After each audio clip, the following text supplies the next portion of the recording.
Hi everyone, happy Tuesday. A couple of things to just update you on the top. As we've discussed previously in this room, the President and the administration are making the case directly to the country about the need to pass the rescue plan so we can finish the job and get $2,000 into the pockets of working families, so we can reopen schools safely, and so we can get economic relief to struggling Americans and communities. As part of that work, the President, the Vice President, and Treasury Secretary Yellen will meet this afternoon with business leaders to discuss the vital role that the American Rescue Plan will play in saving our economy and getting Americans back to work.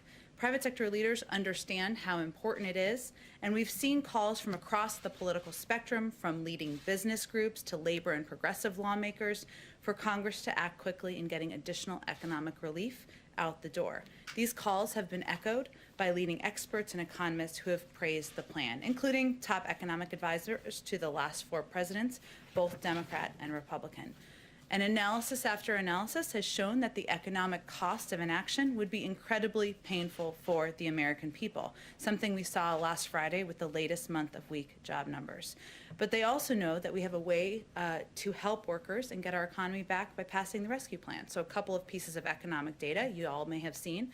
A CBO projection last week found that it would take the economy 4 years to bounce back and return to full employment without the rescue plan. Studies by the Brookings Institution and Moody's Analytics found that the economy could recover from the pandemic and return to full employment by the beginning of next year if the rescue plan is enacted. Moody's also found that passing the rescue plan would double economic growth, returning the economy to full employment a full year faster. A couple of other updates from our COVID team. You may have also seen this. Jeff Zients, the COVID coordinator, made a few announcements earlier this afternoon. Today, we announced the launch of our Federal Quality Health Centers, FQHC, vaccination program. Community health centers provide primary care services in underserved areas, reaching almost 30 million people. Under this new program, we will begin directly sending vaccine supply to community health centers, enabling them to vaccinate more of the people they serve, alongside other efforts like mobile health units and community vaccination centers. This announcement is another tool we are providing to state and local leaders in their work to reach underserved and hardest hit populations. Importantly, this program grew in part out of a suggestion from House committee chairs that the President had, of course, had a meeting with them on Friday, but even discussions prior to that. And he informed them during a call this morning that this program would be rolled out. Let's see, last few pieces. We also announced another increase in weekly vaccine allocations to states, tribes, and territories, bringing us up to 11 million doses. So overall, this after weekly increases the past 2 weeks, and it's a net 28% increase to states since we entered government.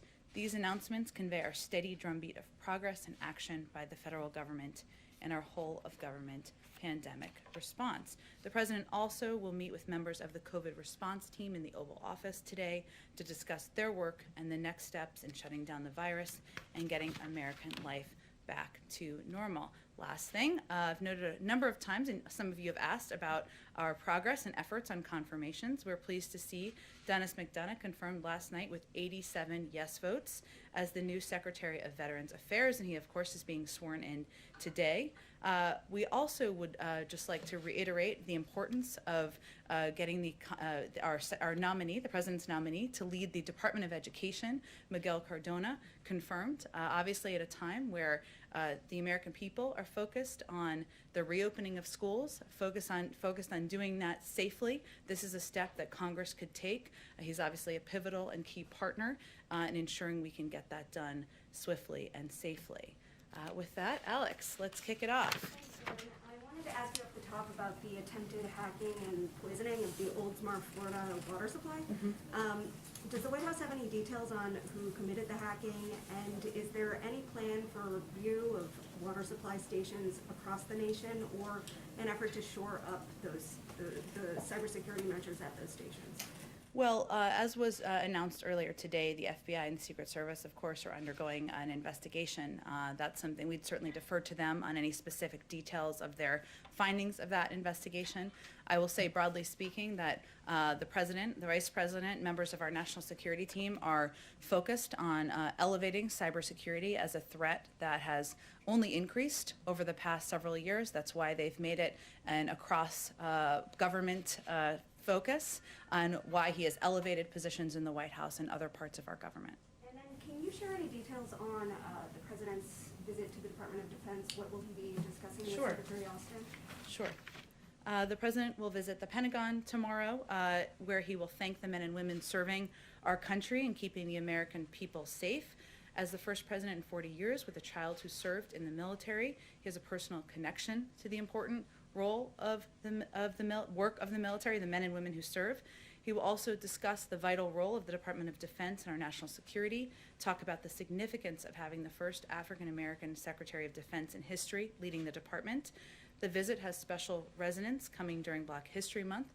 Over 40% of active duty forces are men and women of color, and you will hear President Biden pay special tribute to the rich history of Black service members tomorrow. Any new policy rollouts tomorrow, or is it just? He will certainly, as I noted, talk about the important role of the Defense Department in our national security, but we will have more to share about that as we get closer to his visit. Go ahead. Oh, let's go. Jeff Reuters, I promised you. Go ahead. Thanks, Jen. Can you tell us how the CEOs were chosen for today's meeting with President Biden? I see some diversity in that group, which isn't always common at the top echelons of corporate America. Was that one of the factors? Far too uncommon, yes. Is that one of the factors, and how did you go about choosing them? Well, first I would expect that this is the first of many engagements the President will have directly with leaders from the business community, and this was an opportunity to speak directly with some who are major employers in the country, some who are leading the Business Roundtable or other organizational kind of business groups where they speak to many business leaders across the country. So this was an opportunity to have a smaller meeting, it's only about half a dozen, as you know, and discussion about the American Rescue Plan, how it will impact workers and American families, and how they can work together to get people back on their feet. Specifically, Walmart and JP Morgan, what is the President's ask of those types of companies for this? I wouldn't look at it through that prism, Jeff. I would look at it as a conversation with leaders who have, Walmart is, of course, one of the biggest employers in the country and states across the country. Obviously, Jamie Dimon is somebody who has been in the business sector for many, many years. So it's more of a discussion about the country and the economic downturn that we've gone through. The President wants to lay out all of the specifics of his plan, hear feedback from them, as he has with many different groups over the past couple of weeks. Just one other econ-related question. Did the White House ask OMB Director nominee Neera Tanden to apologize to Republicans in her testimony this morning, and how confident are you about that nomination now?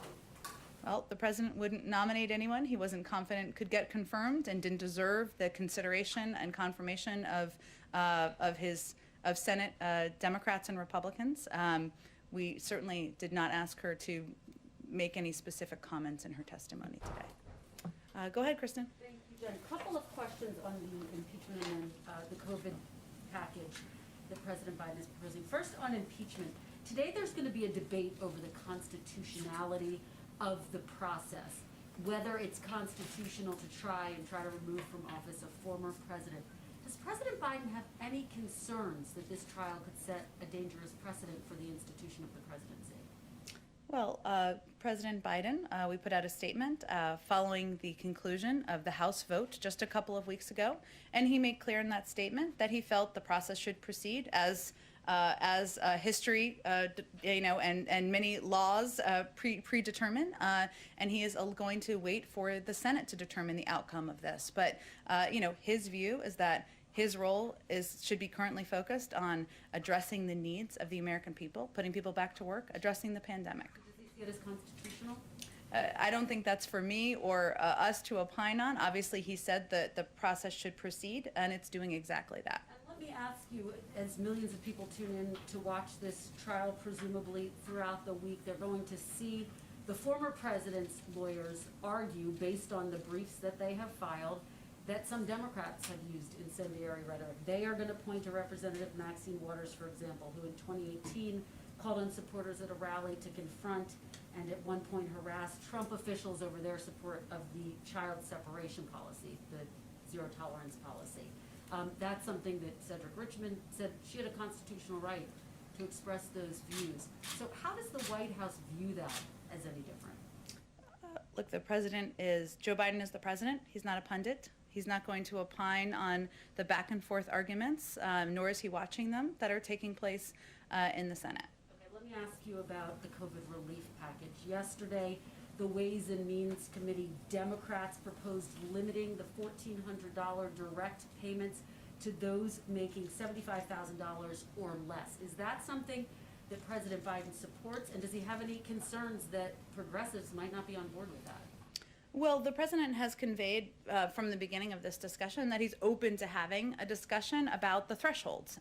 He has been firm in his resolve that Americans should be made whole on the $2,000 checks, which of course would mean maintaining his firmness on the $1,400 checks, right? But there's been a discussion about the thresholds and what those should look like. And he doesn't feel that families making over $250,000 a year should be the target of this relief. But there is a scale up, right? Even in the recent negotiations from the 75 and from the 150, it's just will reach a certain top thresholds where people would not receive relief. So, but has he determined whether he would support that? Does he support 75,000 as being the threshold? It's not the threshold. That's kind of who would receive the maximum amount. There is then a scale up beyond that.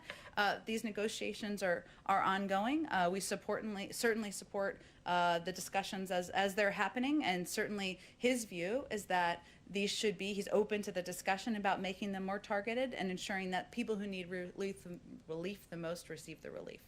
Go ahead.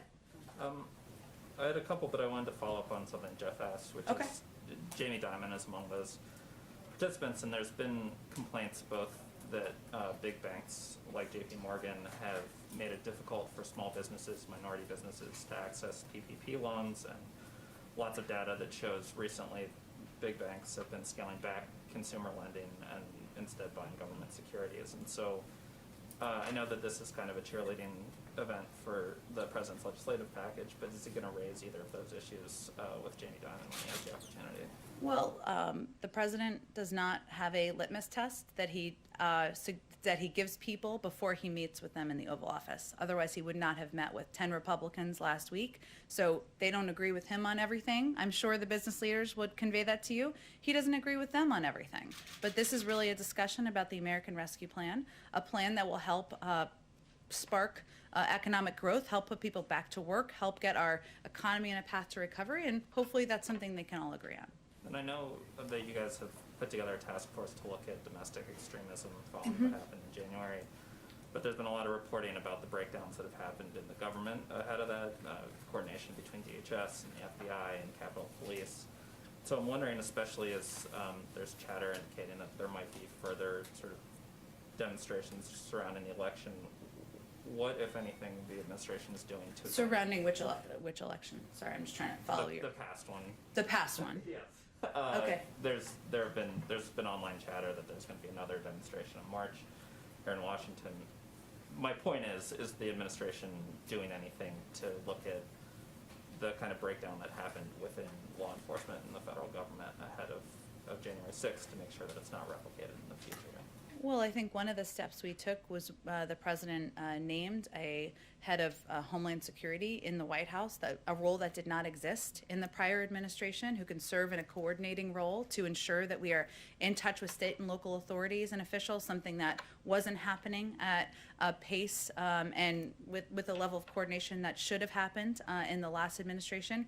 We obviously came into office, or the president came into office, and our entire national security team did at a time of heightened alert, even on the day of the inauguration and following. So I would say we certainly are not looking to the past administration as a model, and we are charting our own path to make sure we do things differently. And lastly, the World Health Organization said today that it was extremely unlikely that the coronavirus escaped the lab in Wuhan. And I'm just wondering, especially now that we've sort of resumed our participation in the WHO, if the administration agrees with that assessment. Yeah, we have obviously seen those reports, as I mean the public reporting on it. We're looking forward to receiving the report and the data from the WHO investigation. We haven't looked at the data specifically ourselves, so we'd like to do that.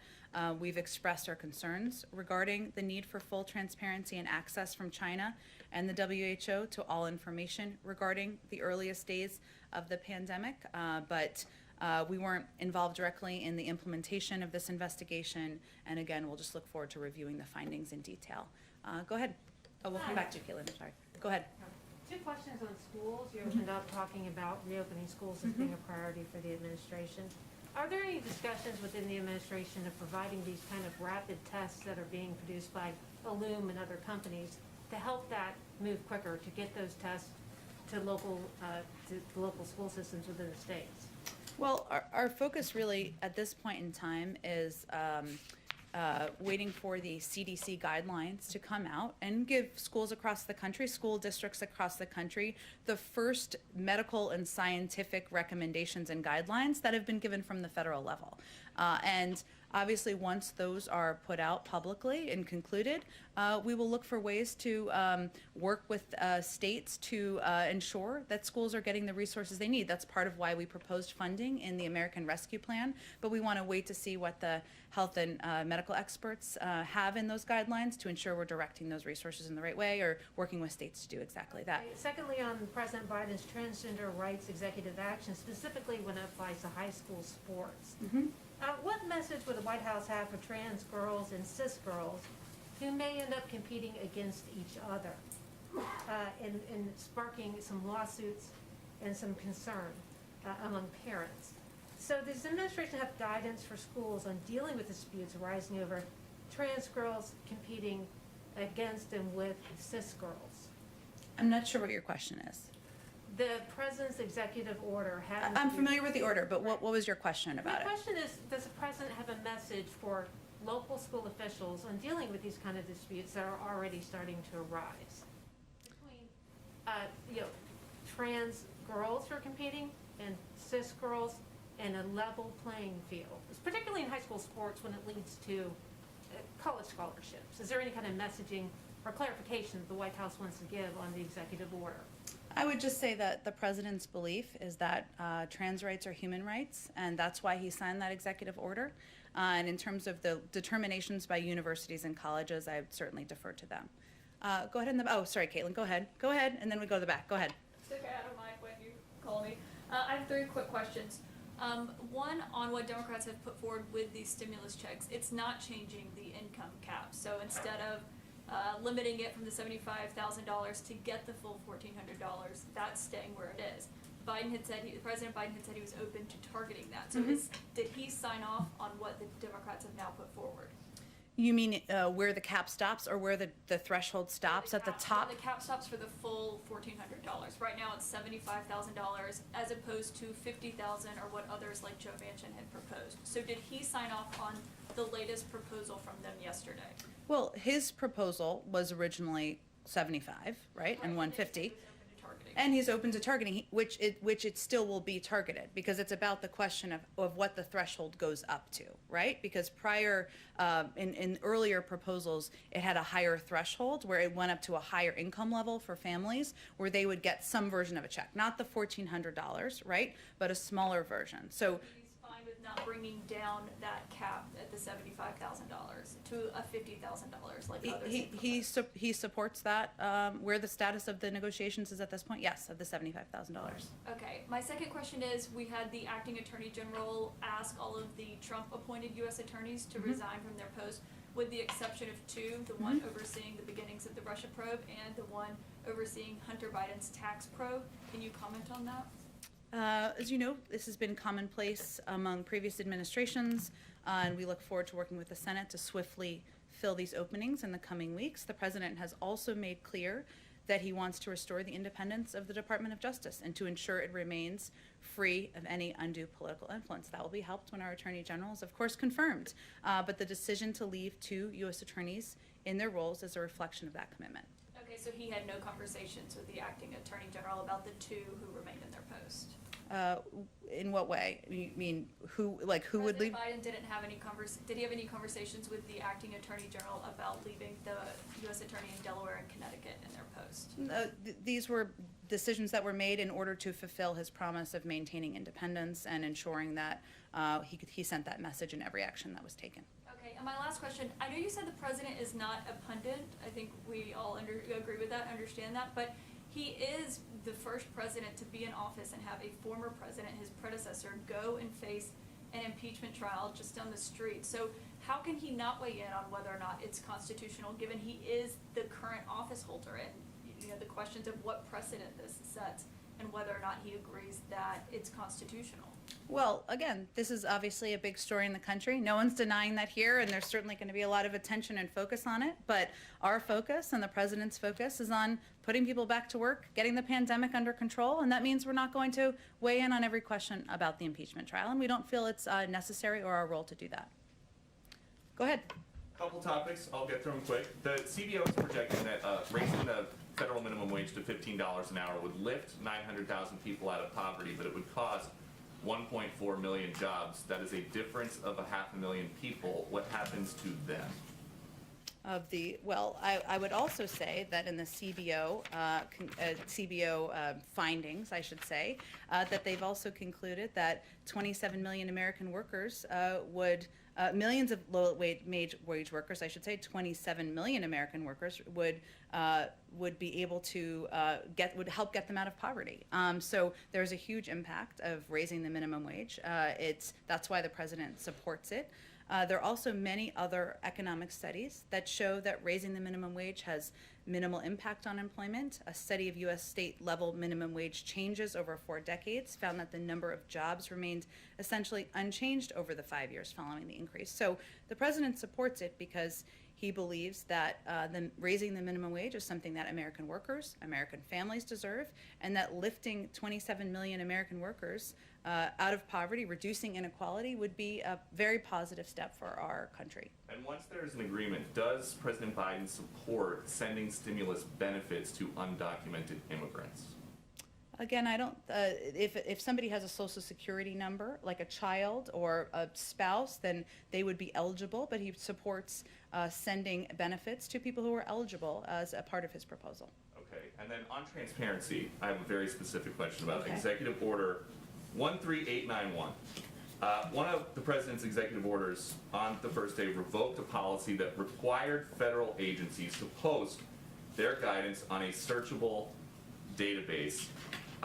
There are questions now on Capitol Hill from some Republican senators about why that was revoked. And so now the question to you. Well, agencies have definitely not been told to take down databases or other public information. That would be inconsistent, which I think is why you're asking the question, with what the president has talked about, what the vice president talked about. We want agencies to use all the tools available to them to make public policies transparent and accessible. However, this executive order was revoked because it created unnecessary hurdles and cumbersome processes for agencies that wanted to get guidance out to the public. In some cases, it was resulting in the delay of information going out more publicly by a couple of weeks or even a couple of months. That's obviously not acceptable, and we want it to be more efficient than that. And one quick one on conflicts of interest and some reporting that's been done by our colleagues at other networks. The president's son-in-law, Dr. Howard Krein, was advising candidate Biden on COVID-19 response while he was investing in companies involved with the COVID-19 response through his company, Startup Health. Dr. Krein has been at the White House since the inauguration. Is he still advising the president on COVID-19 response? Well, Dr. Krein is his son-in-law. The Which is president. why there are questions about a potential conflict Well, of and I think interest. he was here because the president was inaugurated recently, which is understandable. The president has made clear that there will be an absolute wall between him and any businesses connected with his family members. And as he reiterated just last week, no family member is going to have an office in the White House or be involved in any government policymaking. That applies to his son-in-law and applies to every single member of his family. Just from a broad perspective, though, like the 30,000-foot view of this, candidate Biden was very concerned about the last president's potential conflicts of interest. At one point in 2019, he tweeted, hosting the G7 at Trump's hotel, a president should never be able to use the office for personal gain. So how is the White House going to guarantee to members of the public that nobody in the family is using the office for personal gain? We've put in place stringent policies in order to ensure that it is not being used for personal gain. There's not a single member of the family who is employed at the White House, will have an office in the White House, or will benefit financially. And those are strict ethics requirements that have been put in place and the president has approved. Go ahead.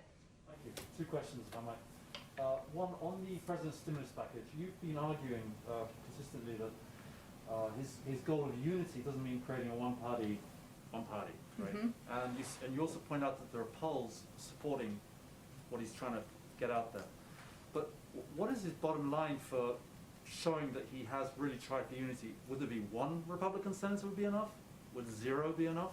Like, would he be happy if no Republican senators support his bill? I guess that's what it boils down to.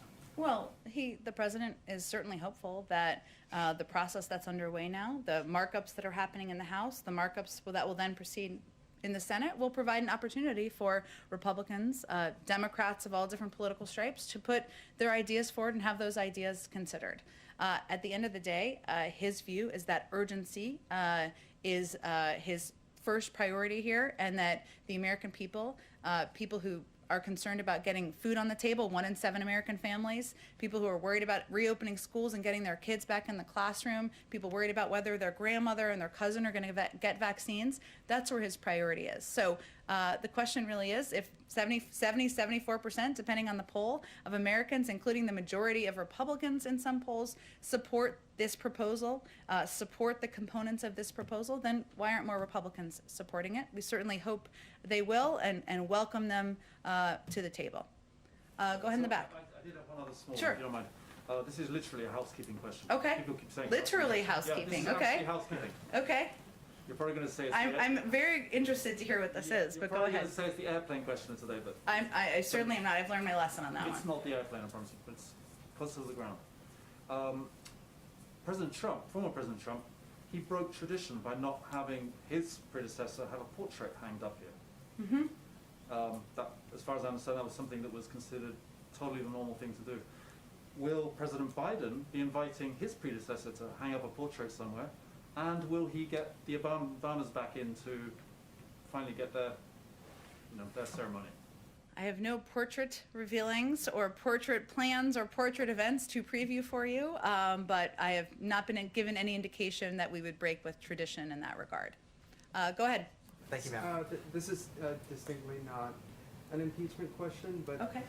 It can be an impeachment question. You can ask whatever you want. Go ahead. Thank you. Does the president believe that former President Trump engaged in insurrection as described in Section 3 of the 14th Amendment? The president has put out multiple statements conveying that what the president did and his words and his actions were, and of course the events of January 6th, were a threat to our democracy. But he ran against him because he was concerned that former President Trump was unfit for office, in part because of his past history of invoking violence around the country. So President Trump is not here because, former President Trump is not here because President Biden defeated him. More of the American people voted for him, and now his focus is on delivering on his promises to the American people. On an unrelated note, where does the president stand on an effort in California to recall Gavin Newsom?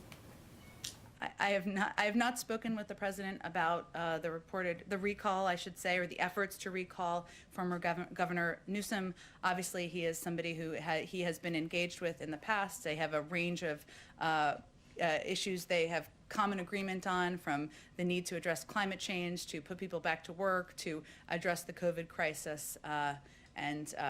We remain closely engaged with him in his office. Go ahead. Thank you, ma'am. I've got a quick personnel question and then 2 follow-ups. About a year ago in March, President Biden said that Beto O'Rourke would be helping him when it came to his push for gun control. Does Mr. O'Rourke have any official role here at the White House, or has the president discussed anyone with him? He doesn't have any official role. Obviously, the president spoke that back then during the campaign, and I know still has admiration for the role that Beto O'Rourke played in elevating the issue of gun violence and the need for gun safety measures, but I don't have any personnel announcements to make. And then you talked about hopes for transparency from China, and you talked about the need to get that data from the World Health Organization.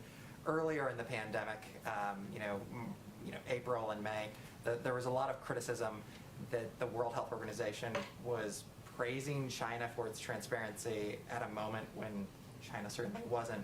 Are there any type of reforms now that the United States has rejoined that President Biden would like to see from the World Health Organization? Well, one of the reasons, of course, that we want to take a look at the data ourselves is because we were not involved in the planning and implementation of the investigation. We also feel, of course, we rejoined the World Health Organization, but that it's imperative that we have our own team of experts on the ground in our embassy in Beijing and otherwise to make sure we have eyes and ears on the ground. But I don't have any more reforms or anything to announce for you at this point in time. And then back to the CBO report that Peter was asking a second ago. Yep. Is there a specific plan for anyone who would lose their job if the minimum wage is increased, or is it just a hope that CBO is wrong about those numbers? Well, remember that the plan, the American Rescue Plan, why there was a score of any component of it, would put millions of people to work. And that is also something that outside economists and many studies have shown. And so our whole objective here is to make sure, make sure we are getting people the assistance they need, make sure we are putting vaccines in the arms of Americans, and make sure we are, reopening schools. And let me just remedy something I just said. The president is going to roll out a Build Back Better agenda, a jobs package, in the coming weeks. Part of his objective is combined with this package to make sure we are not only addressing the pandemic, but we are also reinvigorating the economy. So his goal with all of these plans is to work with Congress to put people back to work. And the minimum wage, increasing the minimum wage, is a way to ensure that workers are pulled out of poverty, that millions of workers who are doing honest work and making an honest living are not living on the poverty line. He thinks that's right, and that's something that should happen. But he has had no shortage of proposals to put people back to work, and part of the reason this was scored is because he's starting to put proposals forward. Go ahead, Hans. Just two questions. The first one, a poll question from a colleague in Canada. And that is that Canada's announced that it will require COVID negative tests for anyone crossing the land border into the United States. Does the U.S. plan to reciprocate? I don't have any additional travel restrictions to read out for you. Obviously, our COVID team and our health and medical experts make recommendations based on what is necessary to keep people safe, and they've put in place some travel restrictions, but I don't have anything to preview for you or predict on the Canada land crossing front. Okay, and then you mentioned the sort of goal of opening up schools swiftly and safely. Could you help us understand what the White House is, or what the president's definition of open schools is? Does it mean teachers in classroom teaching students in classroom, or does it just mean kids in classroom with a remote screen? Help us understand. Sure. His goal that he set is to have the majority of schools, so more than 50%, open by day 100 of his presidency. And that means some teaching in classrooms. So at least one day a week, hopefully it's more. And obviously it is as much as is safe in each school and local district. So when you say some teaching, you didn't use the same majority qualifier there. You just have to have some teaching in school, some teachers in school, not the majority of teachers in school and the majority of classrooms. Well, teaching at least one day a week in the majority of schools by day 100. And that's in-person teaching? In-person teaching, yes. Thank you. Sure. Go ahead. Oh, go ahead. Thank you. Another CBO question. The report that came out yesterday said that the first 4 months of fiscal year 2021, the federal deficit rose 90% to $738 billion. Obviously, we've seen economists saying that it's better to do too much than nothing at all, but Republicans are expressing sticker shock. So I was curious what the president's plan was to decrease the deficit once the pandemic has abated and the economy is stabilized. Well, one thing that could happen is that the tax cuts for the highest income could be rolled back, and there's kind of a newfound concern about deficit reduction among some who supported those tax cuts. So That's one suggestion. But the reason that the president and members of his economic team feel that a package of this size is so essential at this moment is because we are dealing with a pandemic. We are dealing with an economic downturn. People are suffering. The American people need assistance, and this emergency relief is something that the cost of doing nothing or the cost of doing too little is the greater risk, in his view and the view of many economists, and including his Secretary of Treasury. Thank you, Jen. Oh, thank you, everyone. I know you have to go. We'll do this again tomorrow. Thanks, Jen.